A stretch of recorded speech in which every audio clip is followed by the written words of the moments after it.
Un invité, c'est quasiment un membre de la famille, là. Jean-Élie, on est content de que tu sois avec nous encore une fois ce soir et demain aussi. Alors, sans plus tarder, je vous cède la place. Il arrive directement de Saint-Georges, de Beauce. 2 réunions, puis à Saint-Malachie, puis à Laval-Ouest. Alors, est-ce que le micro est ouvert? Je ne sais pas si c'est bon. Oui, c'est bon, je crois. Oui. Oui, je préfère. Ceux qui sont au loin, que vous approchez, vous savez ce que c'est. Il n'est pas dangereux. Merci beaucoup. Bonsoir à toutes et à tous. Amen. C'est un plaisir toujours de servir la parole, le Seigneur et vous servir à chacun parce que Dieu aime sa parole, il chérit sa parole, il répond toujours à sa parole. Que son nom soit béni. Amen.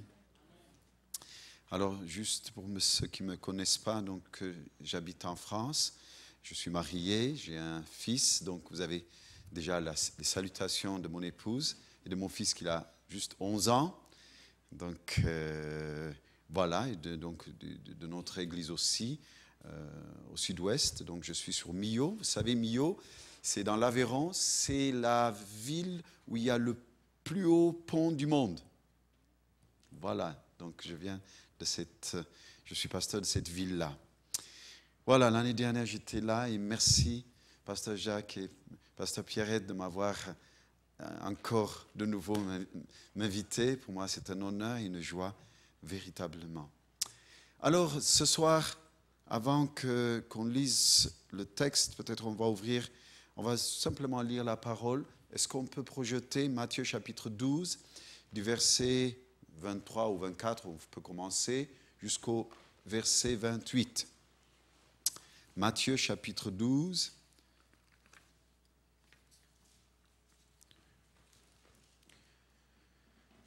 Toute la foule étonnée disait, n'est-ce point là le fils de David? Les pharisiens ayant entendu cela dire, cet homme ne chasse les démons que par Béelzéboul, prince des démons. Comme Jésus connaissait leurs pensées, il leur dit, tout royaume divisé contre lui-même est dévasté, et toute ville ou maison divisée contre elle-même ne peut subsister. Si Satan chasse Satan, il est divisé contre lui-même. Comment donc son royaume subsistera-t-il? Donc on va souligner son royaume. Ok, continue. Et si moi je chasse les démons par Béelzéboul, vos fils, par qui les chassent-ils? C'est pourquoi ils seront eux-mêmes vos juges. Mais si c'est par l'Esprit de Dieu que je chasse les démons, le royaume, donc on le souligne pareil, de Dieu est donc venu vers vous. Ou comment quelqu'un peut-il entrer dans la maison d'un homme fort et piller ses biens sans avoir auparavant lié cet homme fort, alors seulement il pillera sa maison. Amen. Celui qui n'est pas avec moi est contre moi, et celui qui n'assemble pas avec moi disperse. Amen. Père, je te remercie pour ce temps et ce moment que tu nous donnes. Merci parce que ta parole, elle est esprit et vie. Merci d'ouvrir l'intelligence de ton peuple ce soir. Que personne ne sorte vide, les mains vides. Que personne ne parle les mains vides. C'est pourquoi j'amène toutes nos pensées qui sont captivées à autre chose, à ton obéissance. Je renverse toute forme de raisonnement, d'auteur, de forteresse, d'imagination qui se dresse contre la connaissance du Christ. Et je déclare lier les puissances des ténèbres, le pouvoir de la confusion, le pouvoir de la religion, le pouvoir de l'incantation, de la sorcellerie, de la maladie, tout ce qui vient de l'enfer soit sans force dans ce lieu, dans les vies, dans les cœurs, dans les pensées et autour de ce lieu, dans le nom puissant de Jésus-Christ. Et je déclare lier les princes de l'air, comme les princes de tout ce qui est de Léviathan et toutes ces puissances sataniques soient sans force et sans puissance dans ce lieu et dans les vies dans le nom de Jésus. Et je libère la foi et la compréhension de tes promesses. Merci pour les ministères d'anges que tu déploies en faveur de ceux qui sont appelés au salut, comme dit ta parole. Parce que les anges sont au service de Dieu, mais appelés au service, appelés en faveur de ceux qui sont appelés au salut, dit ta parole. Je te remercie pour les ministères d'anges que tu libères ce soir en notre faveur, Père, dans le nom de Jésus. Amen. Alors, ce texte est très, très étonnant parce qu'il nous dit que Jésus souligne sur quelque chose de très important en nous disant, c'est qu'il y a deux vérités ou deux royaumes. On ne voit pas dans l'Ancien Testament Moïse chasser des démons. On ne voit pas Samuel chasser les démons. Dans l'Ancien Testament, on voit toutes les choses. La nature obéissait. Quand la mer Rouge a été séparée en deux, c'est que véritablement Dieu avait agi, n'est-ce pas? Et pourtant, il y avait quelque chose qui n'existait pas dans l'Ancien Testament, c'est le fait de chasser les démons. Ça n'existait pas. Donc, c'est étonnant, c'est parce qu'il fallait que le roi soit présent. C'est pour ça qu'on parle du royaume. D'ailleurs, le mot royaume, ce n'est pas un mot religieux, si on réfléchit bien. Je crois que la dernière fois, j'avais expliqué que le mot royaume, c'est un mot politique. C'est un système politique. Je sais que je choque souvent quand je dis cela, et pourtant, c'est le fondement de la parole, et toutes les prêches de Jésus est tournées autour de quoi? Du royaume. Si Jésus, quand il était sur cette terre, si c'était de la religion qu'il avait parlé, Hérode n'allait pas essayer de le tuer dès qu'il est né, parce qu'il ne parlait même pas. Hérode le cherchait à le tuer, non point parce qu'il était le fondateur du christianisme, mais parce qu'un petit roi est né. N'est-ce pas vrai? Et le jour où Jésus a été crucifié, on a marqué sur la croix, roi des Juifs. N'est-ce pas? Alors, tout le temps, quand on réfléchit, tous les textes que Jésus a faits dans le Nouveau Testament, ça parle du royaume, ça parle d'un système politique, mais qui est totalement différent de tous les systèmes politiques qu'on avait l'habitude de penser. Juste, je résume exprès pour les personnes qui sont peut-être pour la première fois au milieu de nous. En fait, actuellement, on a ce qu'on appelle la démocratie, la république, on a le socialisme qui est né au 19e siècle, le communisme et tout cela. Tous ces systèmes politiques ne peuvent qu'arranger nos conforts. C'est pour ça qu'on vote, parce qu'il y a un ou l'autre va venir vous dire, moi, si vous votez pour moi, attention, il y aura des belles routes. Attention, que je m'occuperai de vous par rapport à votre santé. Attention, votez pour moi. N'est-ce pas vrai? Mais ça n'arrange que ma vie quotidienne. C'est juste pour mon confort que tous ces systèmes politiques existent. Malheureusement, ces systèmes politiques ne changent pas le cœur de l'homme. Ça arrange nos vies extérieures, ça règle le problème de confort. On a des belles routes, on a l'eau chaude, l'eau froide, on a l'électricité. Écoute, il y a plein de choses, plein de confort, mais ça ne change pas pour autant le cœur de l'homme. Le cœur de l'homme reste méchant. Tous ton péché ont été privés de la gloire de Dieu. Ça veut dire qu'il n'y avait aucun système politique qui pouvait restaurer le cœur de l'humanité. Mais quand Jésus est venu, il a dit, moi, mon système politique, mon royaume, ce n'est pas seulement arranger l'extérieur, puisqu'on ne peut pas l'arranger. Il faut que je rentre à l'intérieur et je vais arranger tout ce qui va devenir, tout ce que tu vas vivre à l'extérieur.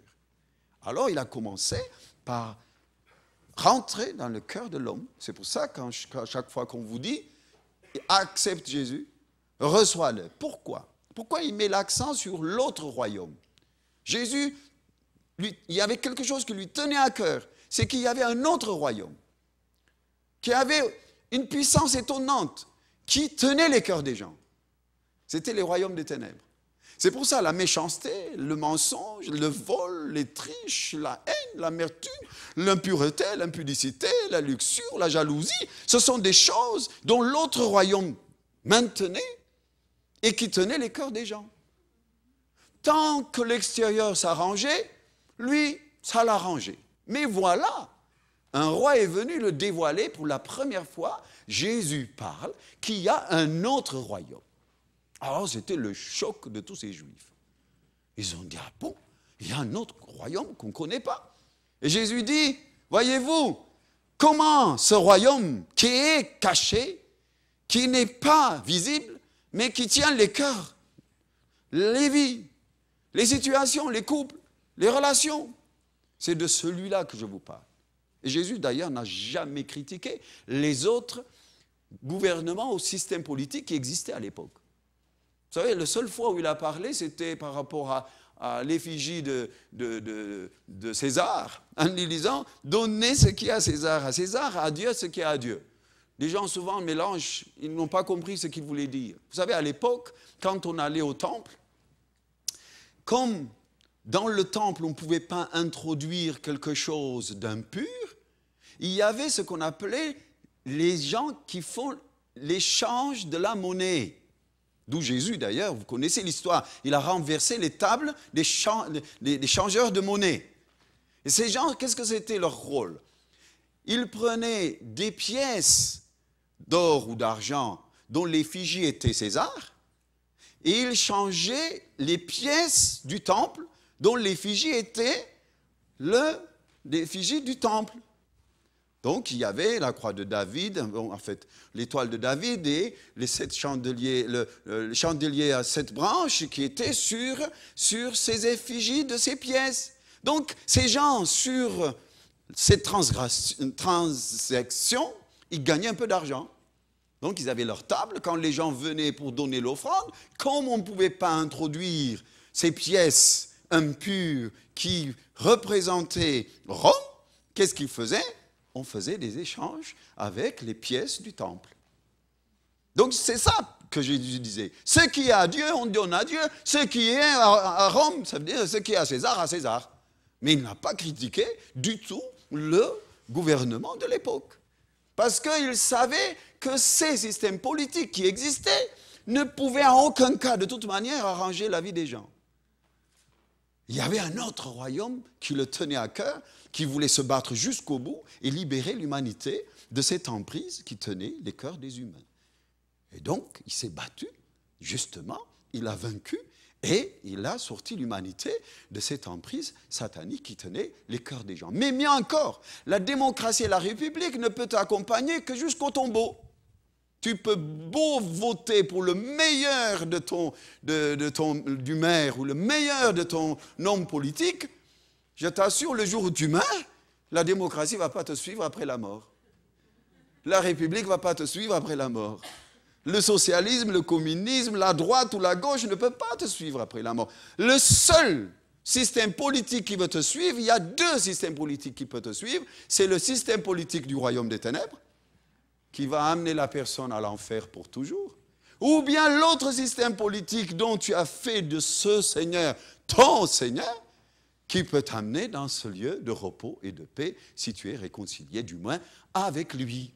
Ok, alors, aujourd'hui je vais venir, c'est juste un résumé que j'ai fait pour qu'on puisse un peu comprendre de quoi on parle, parce que moi je ne parle pas de la religion, je n'ai pas de religion, j'ai une relation, j'ai fait ma vie une communion avec mon roi, et j'ai affaire à un roi et non point à une religion. Donc, si vous avez une religion, tant pis pour vous, mais moi j'en ai pas. Alors, c'est pour ça que je voulais un peu mettre au clair ma vie et ma relation avec lui. Et j'espère que chacun de vous, vous avez cette relation simple avec... Et souvent, je pose cette question. Tiens, tous vous êtes des Canadiens? Levez la main, les Canadiens. Ok. Vous le sentez? Vous sentez que vous êtes Canadien? Vous le savez? C'est tout. Que le royaume de Dieu habite en toi est un fait. Que Christ est ton Seigneur est un fait. Il n'y a pas à sentir. C'est à savoir. Que Dieu a fait de toi ta demeure, il faut que tu le saches exactement comme tu sais que tu es Canadien. Si tu n'as pas cette assurance dans ton cœur que Christ habite en toi, il y a du travail. Parce que beaucoup, le problème de tous les chrétiens, c'est quoi? On veut à tout prix sentir. Si tu ne sens pas d'être Canadien, il n'y a pas non plus à essayer de sentir d'être chrétien. Amen? Ou d'avoir Christ dans sa vie, c'est un fait. Une fois pour toutes. Alors, Jésus met l'accent ici sur ce texte étonnant Matthieu 12, versets 24 à 29 nous dit, mais attendez, il y a deux royaumes, les gars. Mais ce que vous devez comprendre, il dit, parce que où je veux en venir? La Bible nous dit qu'il y a ce qu'on appelle les mystères de l'iniquité. Les mystères de l'iniquité. Donc, le titre d'ailleurs de mon message, c'est le mystère de l'iniquité. Ça veut dire les secrets de la méchanceté. Le secret de la méchanceté. C'est 2 Thessaloniciens qui parle de ce mystère. Dans 2 Thessaloniciens, chapitre 2, verset 7, nous dit ceci. Déjà, ce mystère de l'iniquité est à l'œuvre. Donc c'est un mystère. C'est pour ça que beaucoup de gens ne comprennent pas que le royaume des ténèbres, c'est une réalité. Beaucoup d'entre nous, nous pensons que le royaume des ténèbres, c'est une philosophie ou une doctrine. On pense que c'est un système de pensée. C'est pas du tout cela. Parce que le mystère de l'iniquité se cache derrière une entité, une personne. Je vais vous le prouver que ce royaume de ténèbres est véritablement une personne. Comme le royaume de Dieu, le mot royaume, en hébreu comme en grec, quand vous dites royaume, ça définit le roi. On ne peut pas séparer le roi et le royaume. C'est mélangé ensemble. De la même manière, le royaume des ténèbres, il y a un roi. Vous ne pouvez pas dissocier le royaume et le roi.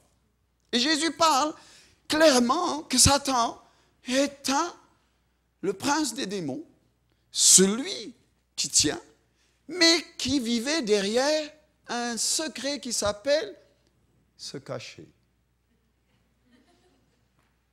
Tout son temps, actuellement même, il est caché aux yeux des chrétiens. Il est caché aux yeux des scientifiques. Il est caché aux yeux des religieux. Il est caché aux yeux de tous. C'est pour ça souvent on accuse Dieu. Vous n'avez pas remarqué? Quand quelque chose de mal arrive, qu'est-ce qu'on dit? Oh, si Dieu existait. Exactement. Pourquoi Dieu laisse faire tout cela? Attendez, vous l'avez chassé de vos écoles, vous l'avez chassé de vos couples, vous l'avez chassé de vos travails, vous l'avez chassé de vos relations, vous ne l'avez jamais voulu de lui, mais au moment où quelque chose de mal arrive, qu'est-ce qu'on dit? Oh, mais qu'est-ce qu'il fait Dieu? Mais ça ne va pas là. C'est étonnant comment on est.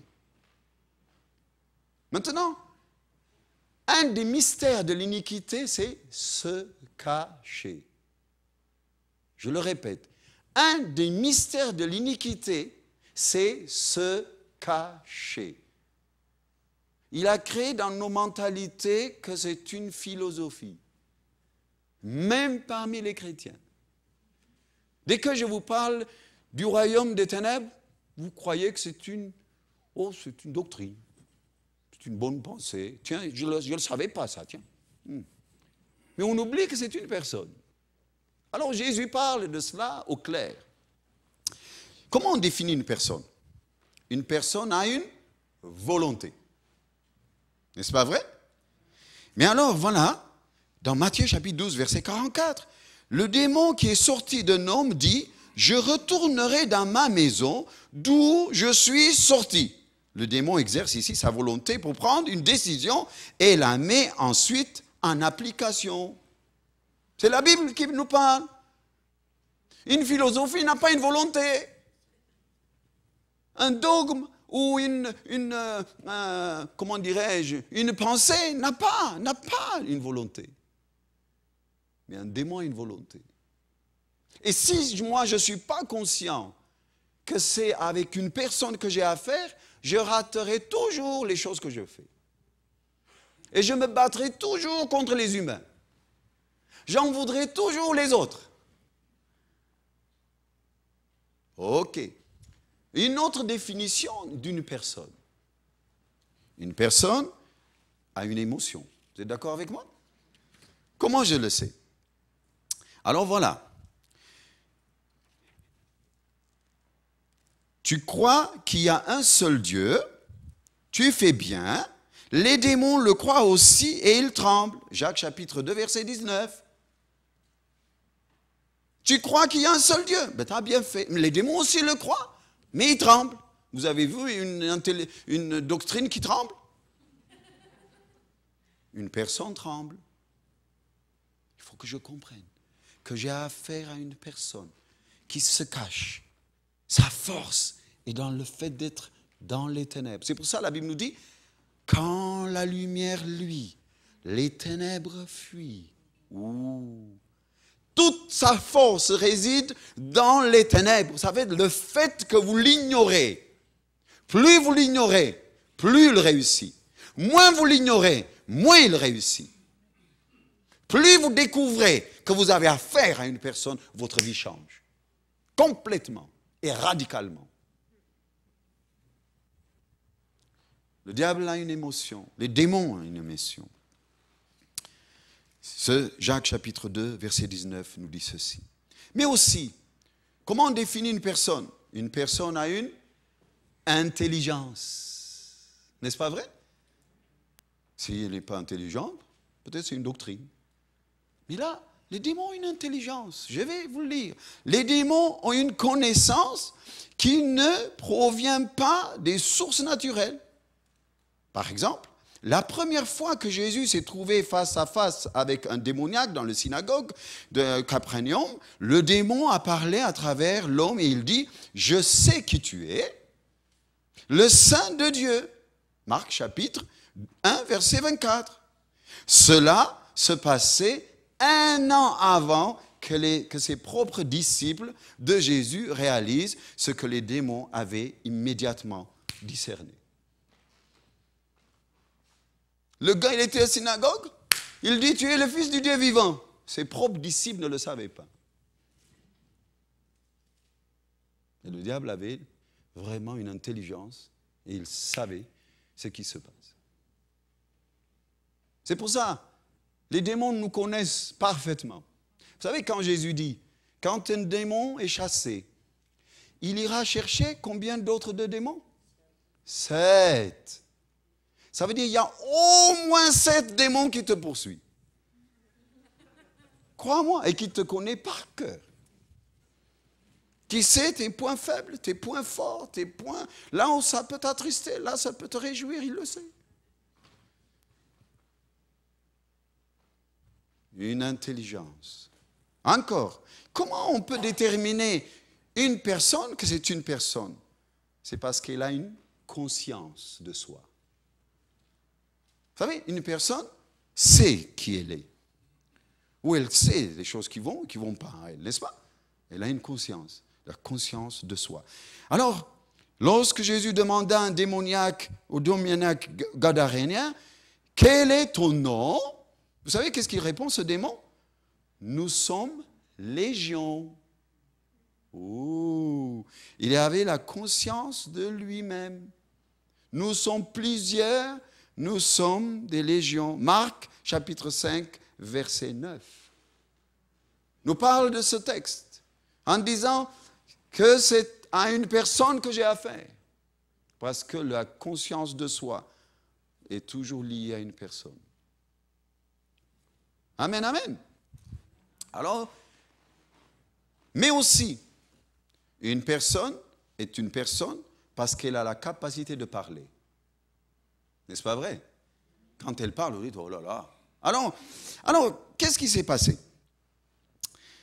La capacité de parler. Les 3 premiers évangiles, ainsi que les actes, nous citent plusieurs exemples de démons capables de parler à travers la voix des personnes qu'ils occupent. Déjà, je vous ai dit, celui qui a dit, tu es le Fils du Dieu vivant. Parler, la capacité de parler. Alors, si déjà, mes bien-aimés, croyez-moi, si déjà vous avez compris que la force du diable, c'est de se cacher, vous êtes déjà des vainqueurs. Si déjà vous avez découvert que vous avez affaire à une personne, vous êtes déjà des vainqueurs. Déjà. La force des démons se défait au moment où on les met en la lumière. Ils détestent d'être à la lumière. C'est pour ça, là où la lumière, lui, les ténèbres fuient. Qu'est-ce que c'est la lumière? La Bible nous dit, la vérité vous affranchira, elle vous rend réellement libre. Dès que je parle et que je dévoile son secret, c'est une vérité. Quand la vérité, qu'est-ce qu'elle fait? Quand la vérité est dite, elle amène déjà la liberté. C'est la vérité qui vous affranchit, qui vous rend réellement libre. Amen, amen. Alors, pourquoi Dieu veut qu'on sache tout ça?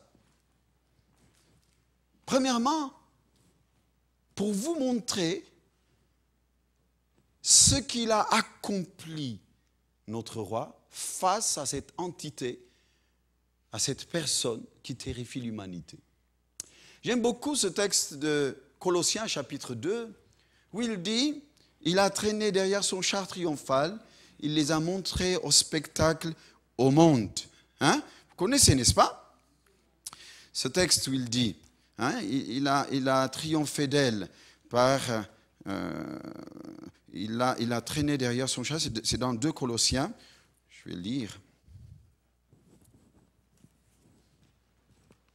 Ah oui, parfait.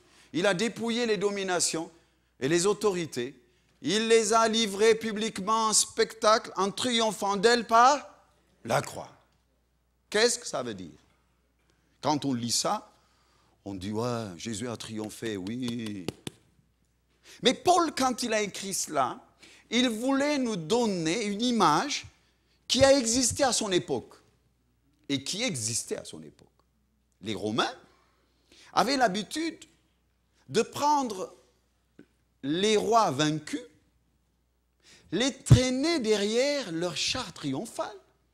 On liait les rois et les dignitaires de ce roi vaincu derrière les chars de César et on les traînait tout autour de Rome. Pourquoi il faisait ça? C'est pour que chaque citoyen romain voit de ses propres yeux que ce roi qui terrifiait Rome est vaincu. Tout le monde lui crachait, les gens lui jetaient des tomates, on les insultait, on les frappait, tout ça. Ils étaient tout nus, ce roi qui terrifiait. Il fallait que chaque citoyen le voie de ses propres yeux. La défaite de ce roi qui menaçait Rome. Alors, tout le peuple de Rome sort dehors et regarde et applaudit le général qui a vaincu. Mais ils insultaient ce roi vaincu. Alors, il faisait le tour de Rome. Une fois qu'il a terminé le tour, vous savez qu'est-ce qu'il faisait? Il prenait, donc le général et les soldats prenaient les épées et ils coupaient les pouces de chacun de ces rois et de ses dignitaires.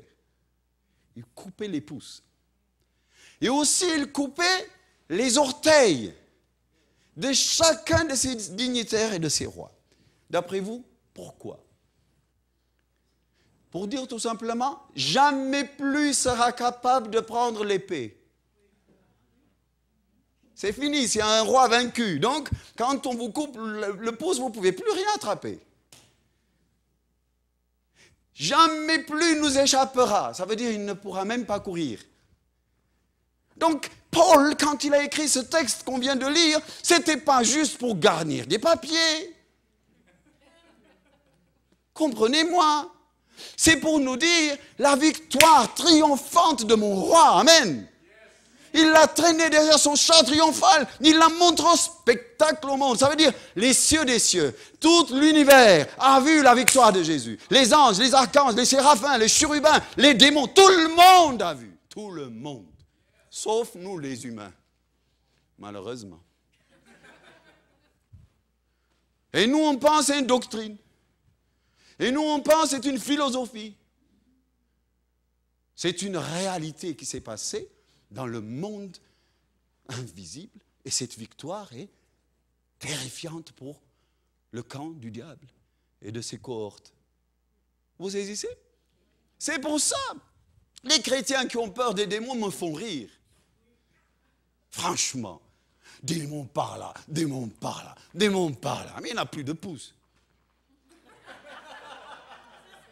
Il n'a plus d'orteil. Il ne peut même pas te poursuivre. La Bible nous dit, Psaume 23, il a dressé une table, ça veut dire il y a tous les mets succulents, devant ton adversaire. Ça veut dire pour que tu lui dises, tu ne touches pas, pour que tu exerces ton autorité. Tu as affaire à un ennemi vaincu. Tiens, vous vous tournez vers quelqu'un, tu as affaire à un ennemi vaincu. Tu as affaire à un ennemi vaincu. On peut l'entendre. On dirait que vous avez la trouille de dire ça.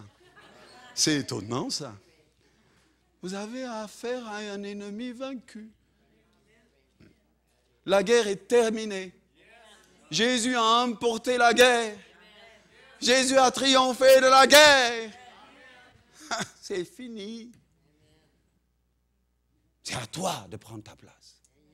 C'est à toi de dire non, ça ne peut pas continuer comme ça. Tu ne touches pas à ma table. Ce que Dieu a préparé pour moi, tu ne touches plus. Amen. Il a dressé la table devant mes adversaires. Mais vaincus déjà. Ils ne peuvent même pas prendre pour manger parce qu'ils n'ont pas de pouce. Ils sont là juste pour vous faire peur. La Bible dit, il est comme un lion rugissant. Pas un lion, comme, ça veut dire un film. Eh oui. C'est ça qu'on doit comprendre. Mon roi, mon Jésus, le roi des rois et le Seigneur des seigneurs, n'a pas fait un petit jeu religieux. Mais il a fait quelque chose de triomphant. Les cieux est témoin. L'univers est témoin. La terre est témoin. Les arbres sont témoins. Tout ce qui bouge et qui ne bouge pas est témoin. Sauf nous. C'est pour ça qu'il faut commencer par la repentance. Pour nous, utiliser le nom de Jésus, c'est juste dans la prière, c'est la conclusion. On prie, à la fin on dit au nom de Jésus. C'est devenu une conclusion. On n'a pas compris ce que ce nom porte comme pouvoir, ce que ce nom porte comme puissance, ce que ce nom porte comme autorité, ce que ce nom porte comme gloire, ce que ce nom porte comme joie et vie, ce que son nom porte comme santé et restauration, ce que son nom tient comme victoire et honneur. Amen. On n'est pas conscient. C'est pour ça qu'on doit se repentir. C'est ça ce que ça veut dire. Tu ne prononceras pas le nom de l'Éternel en vain. Parce que nous, on a fait du nom de Jésus la terminaison de notre prière.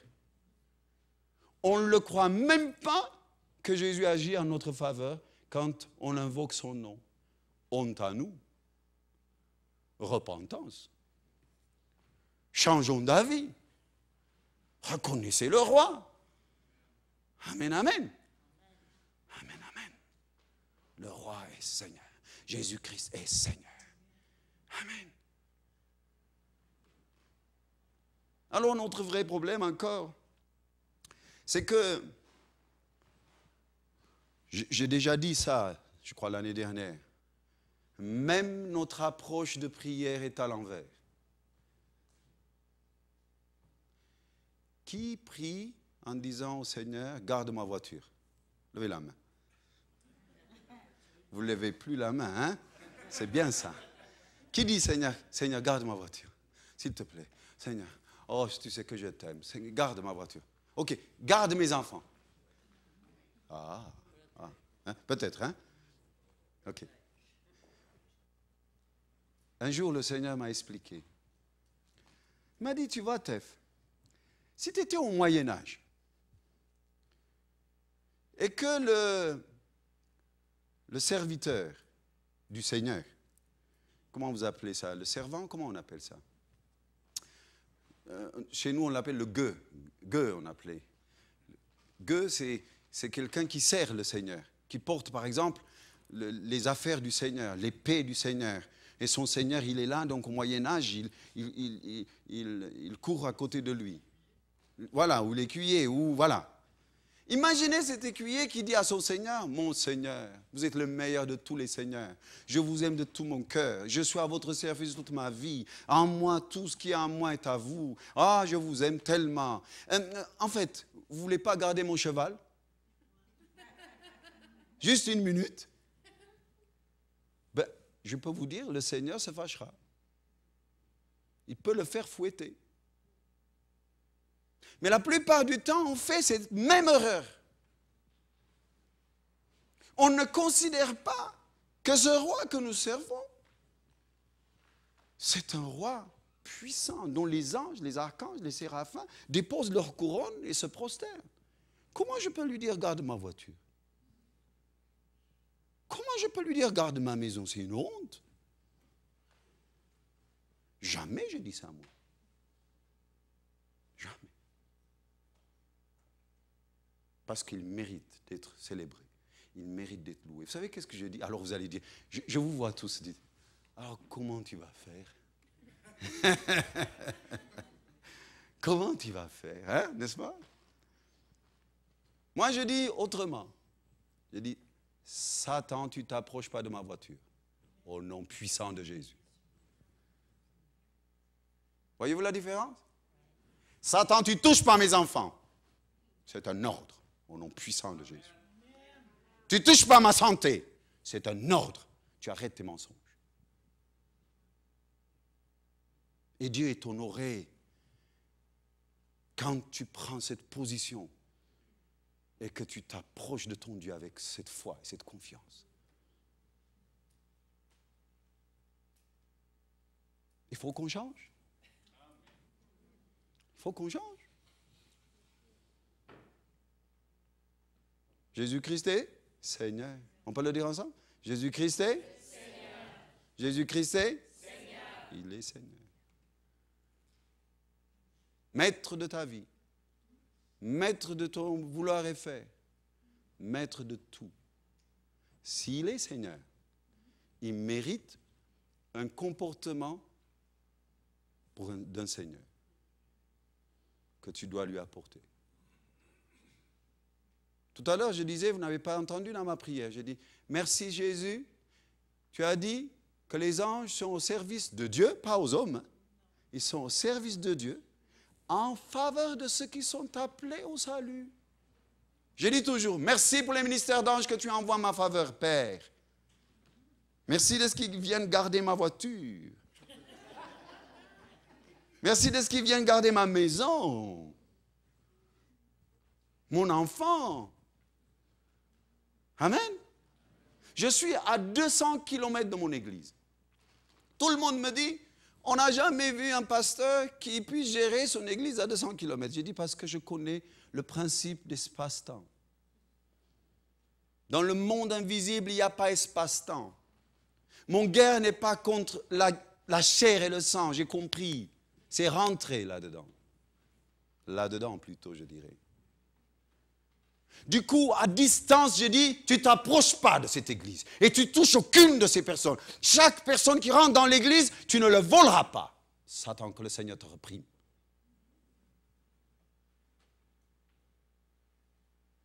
Mais nous, qu'est-ce qu'on dit? Oh Seigneur, garde mon église. Oh Seigneur, tu as vu, j'ai plus de travail. Donne-moi du travail. Satan, lâche mon travail, que le Seigneur te reprime. Tu ne retiendras pas ce que l'Éternel a préparé pour ma vie. Un autre regard de l'Évangile. Un autre regard de mon approche de mon Dieu. Il est honoré quand tu t'approches comme ça. Par contre, je lui dis, Père, je te demande de changer mon cœur à la ressemblance de mon roi. Là, je demande à mon Père, Père, j'ai envie de te faire plaisir. Je suis créé pour te faire plaisir, mon roi. On n'est pas créé pour se faire plaisir, vous savez. On est créé pour lui faire plaisir. Mais nous, on pense que les anges, les archanges, les séraphins, les chérubins, le Père, le Fils, le Saint-Esprit, tous sont centrés sur nous comme si on était le centre de l'univers. On vient à la recherche, à l'église, justement pour dire, oh, Seigneur, occupe-toi un peu de moi. Moi. Les autres, oublie-les. Moi. Honte à nous. Je suis créé pour lui faire plaisir. Le problème des Occidentaux aujourd'hui, vous savez c'est quoi? Comme nous dit encore les textes bibliques, le plaisir, l'amour du plaisir. Voyez-vous la différence entre l'Afrique et l'Occident? C'est que l'Afrique, le diable le tient par la misère, par la pauvreté, et l'Europe et tous les Occidentaux sont tenus par le confort. Et l'amour du plaisir est devenu le centre de l'existence. Tout tourne autour des loisirs. Les meilleurs restaurants, meilleurs que meilleurs, encore un autre, meilleur que l'autre. T'as goûté celui-là, t'as goûté celui-là, t'as goûté celui-là. L'amour du plaisir. On croit qu'on va vivre éternellement sur cette terre. Les gens ont peur. Que le Seigneur nous pardonne et que Dieu change nos mentalités. Se repentir, c'est changer d'avis. Se repentir, c'est changer les choses mauvaises par les choses justes et bonnes. C'est ça, se repentir. Se repentir, ce n'est pas demander pardon. Et avec quoi tu remplaces ça? Il faut que tout change. Vous savez, j'ai appris quand mon fils était petit, si je lui prenais un jouet, il fallait lui donner autre chose, sinon il pleurait. Hein? Vous n'avez pas remarqué? Toujours avec un enfant, qu'est-ce que vous faites?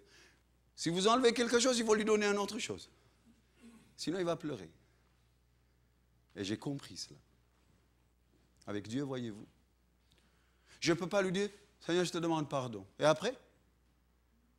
Changement. Il faut que je change. Maintenant, je vais vous parler d'un secret. Tous vous connaissez ce texte. Tiens, si tu peux lancer. Éphésiens chapitre 6, verset 12. Tous vous connaissez ce texte. Mais tous on succombe. Y compris moi.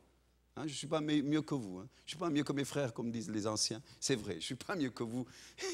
J'ai su aussi tomber. Quand nous n'avons pas lutté contre et le sang, mais contre les dominations, contre les autorités, contre les princes de ce monde des ténèbres, contre les esprits méchants dans les lieux célestes. C'est clair, non? Tiens, en français courant, qu'est-ce que ça veut dire ça? Allez, quelqu'un. Il n'y a pas de piège. En français courant, qu'est-ce que ça veut dire, ce texte? Qu'est-ce que ça veut dire? Voilà, on ne se bat pas contre les humains. C'est tout ce qu'il nous dit. Il nous dit, ouvre bien tes yeux. Ta guerre n'est pas contre ton mari, ta femme, tes enfants, ton cousin, ton pasteur, ton ancien patron. Parce que le diable se régale. Toujours son rôle, c'est quoi? Se cacher. Je vous ai dit, c'est son secret. Dès que vous dévoilez, vous êtes vainqueur. Il se cache derrière la personne, il utilise la bouche de la personne et il t'accuse. Et toi, tu envoies la personne. Tu as envie de la cogner. Et le diable se rit. Il dit, oh là là là là, je joue ce jeu depuis des siècles et ça marche. Et ça marche. Et ça continue à marcher. Même dans les milieux chrétiens. Et pourtant, ce texte, vous ne le connaissez pas, ce texte? Tous vous le connaissez. Mais je peux vérifier qu'il y a de l'amertume dans vos cœurs. On peut vérifier qu'il y a de l'amertume, de la haine dans votre cœur. Le ressentiment, le non-pardon dans votre cœur. Un jour, le Seigneur m'a expliqué sur le non-pardon un secret. Il m'a dit, tu vois, Tef, il y a deux formes d'amertume. Il y a l'amertume passive et l'amertume active. Oh, j'ai dit, Seigneur. L'amertume passive, il m'a dit, c'est quand tu punis la personne en la sortant de ta vie. D'après toi, tu crois que tu as puni la personne en la sortant hors de ta vie. Tu dis, je ne veux rien faire avec elle. Qu'elle réussisse pas, que ça aille bien. Je lui ai pardonné, mais je ne veux plus rien savoir d'elle.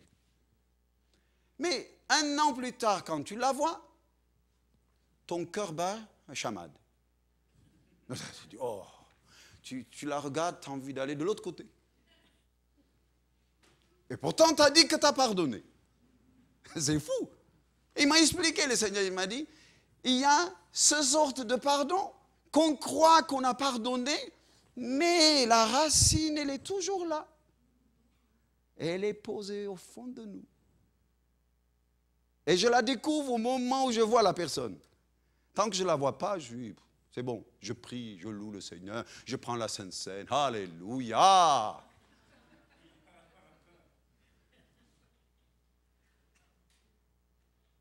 Il m'a dit, la deuxième façon, ça s'appelle l'amertume active. Ça, à tout prix, je cherche à me venger. Quand les gens disent de bonnes choses d'elle, je dis, ouh, tu ne la connais pas. Et je dis, yes. Si ça arrive qu'elle réussit quelque chose, je dis, elle a dû tricher. C'est pas possible que ça soit vrai. Tu comprends? On a envie de se venger. Parce que ça s'appelle demander un dédommagement. Parce qu'au fond, c'est quoi? Elle m'a fait souffrir, il faut qu'elle le paye. Alors je demande inconsciemment un dédommagement. Mais les deux, ce sont les non-pardons. Les deux. Un jour, un pasteur m'a sali. Imaginez, c'est en tant que pasteur que je vous parle. Je n'ai pas honte de dire ce qui s'est passé dans ma vie. Et le Seigneur commence à m'apprendre sur le pardon. Voilà, je me prépare pour prêcher dans une église à Bordeaux. J'étais invité à Bordeaux pour prêcher. Cette personne, elle était missionnaire, elle était dans un autre pays, elle était en Afrique. Franchement, ce matin-là, pour qu'elle soit dans la réunion où j'allais prêcher sur l'amertume, c'est historique, quoi. Voilà, avec ma femme, on était en train de rentrer dans l'église, je vois la personne. Au fond de moi, j'avais dit, je lui ai pardonné, mais j'avais dit inconsciemment, je la sors de ma vie, qu'elle réussisse pas. En fait, il y avait une racine. Un pasteur qui enseigne à d'autres sur le pardon. Ma femme, elle me dit, c'est ta journée pour régler ton histoire. Ah là là là là. Je vous assure. J'ai béni Jésus, vous savez pourquoi? J'ai compris qu'il m'aimait tellement. Il ne voulait pas un brin de racine d'amertume. Cette personne, pour qu'elle se pointe à Bordeaux, mais franchement, il faut le faire, quoi. Alors, comme j'avais préparé, Dieu m'avait dit de partager sur ça, j'ai partagé, j'ai tout fini. En plus, il m'avait parlé sur l'amertume douce, sur l'amertume passive. J'ai tout expliqué. Et à la fin de ma réunion, je suis allé voir la personne. J'ai dit, tu sais, je suis venu te demander pardon. Il y a eu un temps, tu m'avais dit ça, tu avais sali mon nom injustement. Je n'ai pas compris pourquoi. Mais aujourd'hui, devant Dieu qui m'entend, il n'y a plus rien contre toi. Et je t'aime, que tu réussisses en tout, c'est de tout mon cœur que je te le dis. Et j'ai réglé mon histoire comme ça. Et cette racine, elle est sortie. Moi je dis, quand Dieu t'aime, il te poursuit. Amen. Quel amour il a. Il est extraordinaire. Parce qu'il ne veut rien qui te salit, tu comprends? Rien.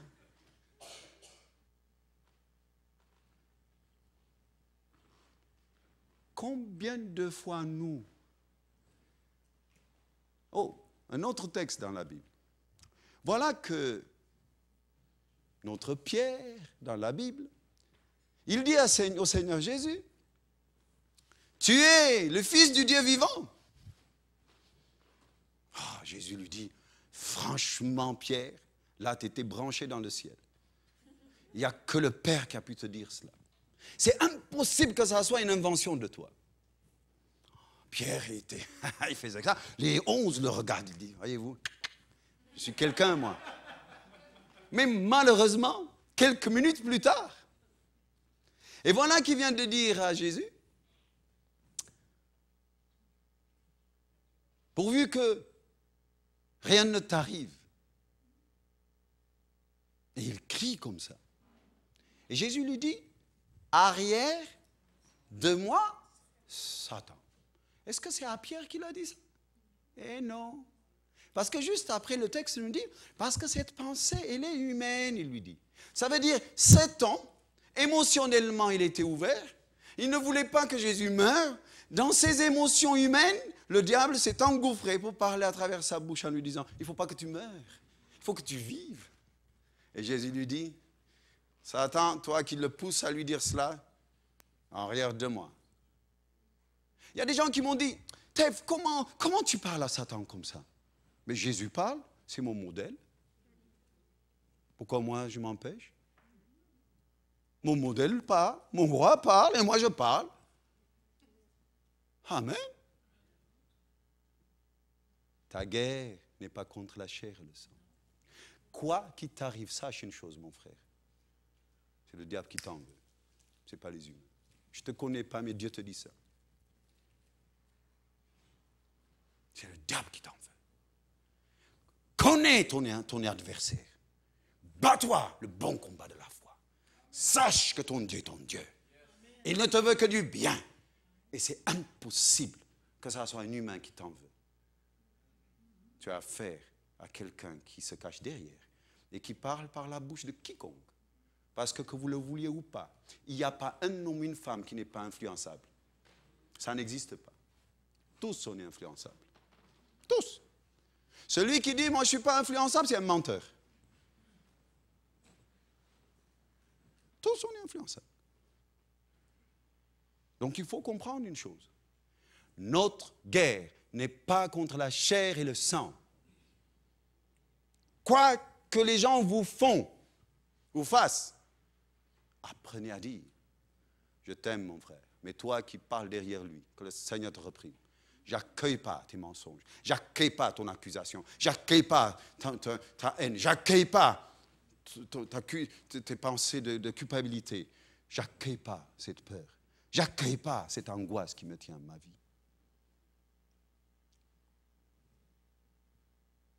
Notre guerre, on peut le dire ensemble, ma guerre n'est pas contre la chair et le sang. Encore, ma guerre n'est pas contre la chair et le sang, mais c'est contre les dominations, c'est contre les autorités, contre les princes de ce monde des ténèbres, contre les esprits méchants dans les lieux célestes. C'est ça ma guerre.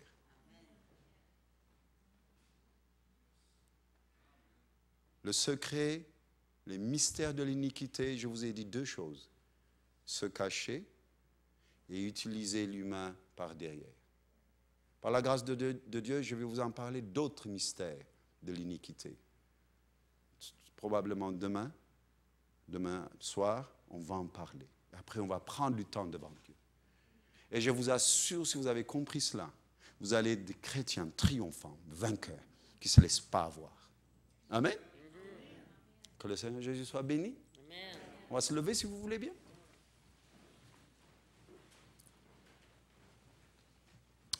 Merci mon Jésus. Alléluia, alléluia, alléluia. On va commencer par la repentance, si vous voulez bien.